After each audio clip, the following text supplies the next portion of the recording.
ಔಷಧಿಗಳು. ಏಳನೇದು ಬೇರೆಯವರ ಜೊತೆ ಮಾತಾಡಬೇಕು, ಬೇರೆಯವರ ಬಗ್ಗೆ ಮಾತಾಡಬಾರ್ದು. ಏಳನೇದು. ಸೊ ಎಂಟನೇದು ಕುಟುಂಬ ಸದಸ್ಯರೊಡನೆ ಊಟ ಮಾಡುವಂಥದ್ದು, ಕುಟುಂಬ ಸದಸ್ಯರೊಡನೆ ಊಟ ಮಾಡುವಂಥದ್ದು. ಸೊ ಒಂಬತ್ತನೇದು ಕೃತಜ್ಞತೆ. ಯಾರಾದರೂ ನಿಮಗೆ ಹೆಲ್ಪ್ ಮಾಡಿದರೆ ಅವ್ರು ನೆನ್ಕೋಬೇಕು. ನಂತರ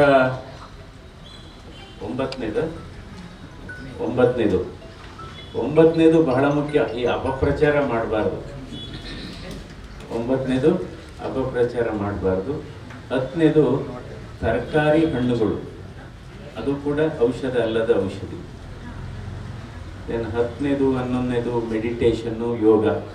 ಇದೆಲ್ಲ ಏನು ಹೇಳಿದೆ, ಇದು ಯಾವುದು ಇಂಜೆಕ್ಷನ್ ಸಿರಿಂಜಲ್ಲೂ ಇಲ್ಲ, ಔಷಧಿ ಬಾಟ್ಲುಗಳಲ್ಲೂ ಇಲ್ಲ, ದಿನನಿತ್ಯ ನಮ್ಮ ಜೊತೆನೇ ಇರುತ್ತೆ. ಸೊ ನಾವು ಇದನ್ನು ಪಾಲನೆ ಮಾಡಬೇಕು, ಯಾವುದೇ ಅಡ್ಡ ಪರಿಣಾಮ ಇಲ್ಲ. ನಮ್ಮ ಸಂಗಾತಿ ಯಾರು? ನಮ್ಮ ಸಂಗಾತಿ, ನಿಜವಾದ ಸಂಗಾತಿ ಯಾರು? ಹೆಂಡ್ತಿನೂ ಅಲ್ಲ, ಗಂಡನೂ ಅಲ್ಲ. ನಿಜವಾದ ಸಂಗಾತಿ ನಮ್ಮ ಶರೀರ.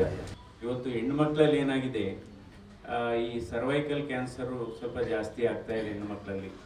ಅದಕ್ಕೆ ವ್ಯಾಕ್ಸಿನ್ ಕೊಡೋದ್ರ ಮೂಲಕ ಅದನ್ನು ತಡೆಗಟ್ಟಬೋದು. 90% HPV ವ್ಯಾಕ್ಸಿನ್ ಅಂತ ಇದೆಯಲ್ಲ, ಅದಕ್ಕೋಸ್ಕರ ಎಲ್ಲ ನಮ್ಮ ಹೈಸ್ಕೂಲು ಅಲ್ಲಿ ವಿದ್ಯಾಭ್ಯಾಸ ಮಾಡತಕ್ಕಂಥ ಎಲ್ಲ ನಮ್ಮ ಹೆಣ್ಣುಮಕ್ಕಳಿಗೆ ಭಾರತ ದೇಶದಲ್ಲಿ ಅದನ್ನು ಕೊಡಬೇಕು ಅನ್ನುವ ತೀರ್ಮಾನ ಬಹುಶಃ ಮುಂದಿನ ದಿನಗಳಲ್ಲಿ ಆಗುತ್ತೆ ಅಂತ ಅಂದ್ಕೊಂಡಿದ್ದೀವಿ ನಾವು. ಅದರಿಂದ ಗಣನೀಯವಾಗಿ ಕ್ಯಾನ್ಸರನ್ನು ನಾವು ತಡೆಗಟ್ಬೋದು. ಸೊ ಇವತ್ತು ಈ ದೀಪಾವಳಿ ಬಂದಾಗ ಯಾವಾಗಲೂ ನಾವು ಕಣ್ಣಿನ ಆಸ್ಪತ್ರೆ ಜಾಸ್ತಿ ರೋಗಿಗಳು ಆಗ್ತಾರೆ.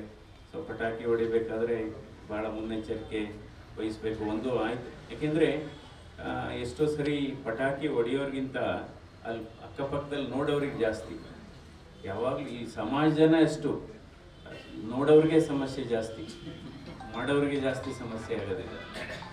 ಸೊ ಅದರಿಂದ ಕೊನೆಯದಾಗಿ ಇದು ಕಣ್ಣಿನ ಆಸ್ಪತ್ರೆ ಇವತ್ತು ಉದ್ಘಾಟನೆ ಮಾಡಿದ್ದು ಬಹಳ ಸಂತೋಷ. ಮತ್ತೊಮ್ಮೆ ಡಾಕ್ಟರ್ ಪ್ರವೀಣ್ ಅವರಿಗೆ ಅವರ ಹುಟ್ಟುಹಬ್ಬದ ಶುಭಾಶಯಗಳು. ಅವರ ವೃತ್ತಿಯಲ್ಲಿ ಇನ್ನೂ ಒಳ್ಳೆಯ ಹೆಸರು ಮಾಡಲಿ, ಹೆಚ್ಚು ಜನರಿಗೆ ಇದರಿಂದ ಅನುಕೂಲ ಆಗಲಿ.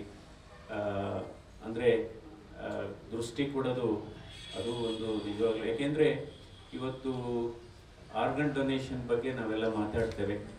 ಸೊ ಕಾರ್ನಿಯಾ ಅಂದರೆ ಕಣ್ಣನ್ನು ದಾನ ಮಾಡತಕ್ಕಂಥದ್ದು ಆ ಪ್ರಕ್ರಿಯೆ ಇದೆ. ಬಹುಶಃ ಎಲ್ಲ ಆರ್ಗನ್ ಡೊನೇಷನ್ನಲ್ಲಿ ಜಾಸ್ತಿ ಆಗ್ತಾ ಇರೋದು ಕಣ್ಣಿನ ಅದನ್ನು ಹೆಚ್ಚು ಜನರಲ್ಲಿ ನಾವು ಅರಿವು ಮೂಡಿಸ್ಬೇಕು. ಯಾಕೆಂದರೆ ನಾವು ಇಹಲೋಕ ತ್ಯಜಿಸಿದ ಮೇಲೂ ಕೂಡ ನಾವು ಕಣ್ಣನ್ನು ನಾವು ದಾನ ಮಾಡಿದರೆ ಬೇರೆಯವರ ಕಣ್ಣಿನ ಮೂಲಕ ನಾವು ಬದುಕ್ತಾ ಹೋಗ್ತೀವಿ. ಸತ್ತ ಮೇಲೂ ಕೂಡ ಬದುಕೋದು ಅಂದರೆ ಈ ಆರ್ಗನ್ ಡೊನೇಷನ್. ಸೊ ಅದನ್ನು ನಾವು ಎಲ್ಲ ಕಡೆ ಅವೇರ್ನೆಸ್ ಮಾಡಬೇಕು. ಸೊ ಇದು ಒಳ್ಳೆಯದಾಗಲಿ. ನಮಸ್ಕಾರ. ಕೊನೆಯದಾಗಿ ಅದಕ್ಕೆ ಇಂಗ್ಲೀಷಲ್ಲಿ ಹೇಳ್ತೀವಿ, there is no happiness in medicine, there is medicine in happiness. Thank you very much.